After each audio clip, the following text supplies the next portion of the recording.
Hola, ¿cómo están? En el vídeo de hoy hablaremos sobre la estructura del átomo, pero antes de empezar a hablar de esto primero hay que preguntarse, ¿qué es el átomo? Podemos definir al átomo como la unidad básica de un elemento que puede intervenir en una combinación química. Este es el concepto actual que se tiene del átomo, pero en la antigüedad Dalton describió un átomo como una partícula extremadamente pequeña e indivisible. ¿Qué quiere decir esto? Que el átomo no podía dividirse, pero luego diversas investigaciones demostraron que los átomos tienen una estructura interna, es decir, están formados por partículas más pequeñas, llamadas partículas subatómicas. Estas investigaciones condujeron al descubrimiento de los electrones, protones y neutrones. En la década de 1890 los científicos estaban interesados en el estudio de la radiación, emisión y transmisión de la energía a través del espacio en forma de ondas. Lo que obtuvieron durante esta investigación contribuyó al conocimiento de la estructura atómica. Para poder estudiar estos fenómenos se utilizó un tubo de rayos catódicos. En la siguiente imagen podemos observar un tubo de rayos catódicos, donde los símbolos N y S denotan al polo norte y polo sur del imán. Lo que ocurrirá es que los rayos catódicos golpearán el extremo en el punto A en presencia de un campo magnético, en el punto C en presencia de un campo eléctrico y en el punto B cuando no existan campos externos presentes o cuando los efectos del campo eléctrico y del campo magnético se cancelen mutuamente. Luego, en algunos experimentos se colocaron por fuera del tubo de rayos catódicos, dos placas cargadas eléctricamente y un electroimán, y de acuerdo con la teoría electromagnética, un cuerpo cargado, en movimiento, se comporta como un imán y puede interactuar con los campos magnéticos y eléctricos que atraviesa. Debido a que los rayos catódicos son atraídos por la placa con carga positiva y repelidos por la placa con carga negativa, deben consistir en partículas con carga negativa. Actualmente a estas partículas con carga negativa lo conocemos como electrones. El físico inglés J. Thomson utilizó un tubo de rayos catódicos y su conocimiento de la teoría electromagnética para determinar la relación entre la carga eléctrica y la masa de un electrón, en donde el número que obtuvo fue de menos 1,76 por 10 elevado 8 c/g, en donde se corresponde a Coulomb. Gracias a este trabajo se pudo demostrar que la carga de cada electrón era exactamente la misma. Otro científico llamado Robert Millikan analizó el movimiento de minúsculas gotas de aceite que adquirían carga estática a partir de los iones del aire y, aplicando su conocimiento sobre electrostática, encontró que la carga de un electrón es de 1,6022 por 10 elevado a la -19 c. A partir de estos datos procedió a calcular la masa de un electrón, donde, como podemos observar la imagen, la fórmula que utilizó fue que la masa del electrón es igual a la carga dividido la carga sobre la masa, obteniendo que la masa del electrón es de 9,10 por 10 elevado a la -28 gramos. Radiactividad.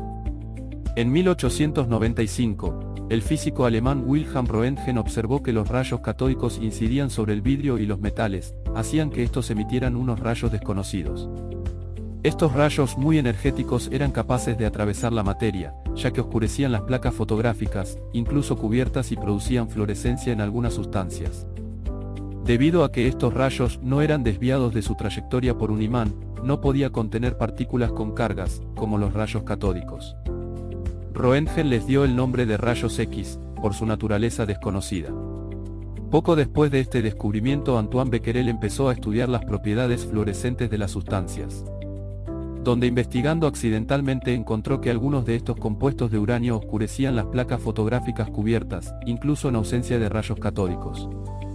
Al igual que los rayos X, los rayos provenientes de los compuestos de uranio resultaban altamente energéticos y no los desviaba un imán, pero diferían de los rayos X en que se emitían de manera espontánea. Otra científica llamada Marie Curie, discípula de Becquerel, sugirió el nombre de radiactividad para describir esta emisión espontánea de partículas o radiación. Desde entonces se dice que un elemento es radioactivo si emite radiación de manera espontánea. La desintegración o descomposición de las sustancias radiactivas, como el uranio, producen tres tipos de rayos diferentes.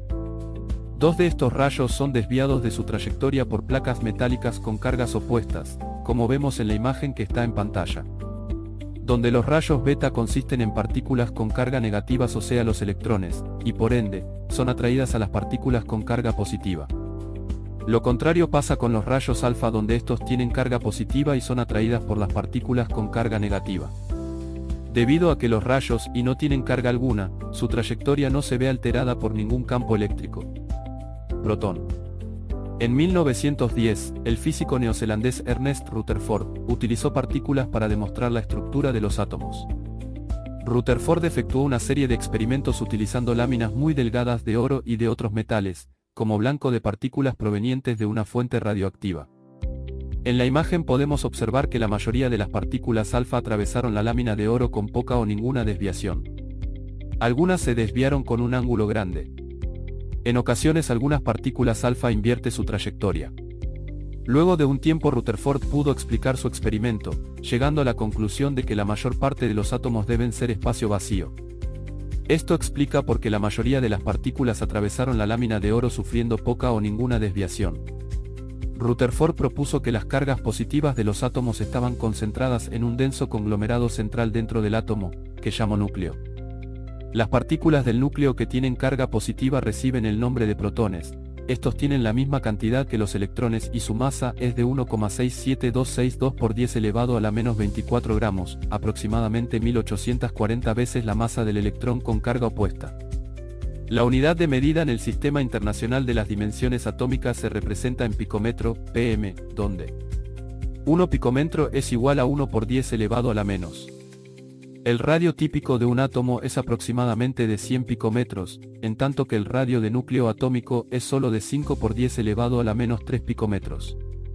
Por ejemplo, si el tamaño de un átomo se extendiera hasta el de un estadio olímpico, el tamaño de su núcleo sería como el de una canica. Neutrón.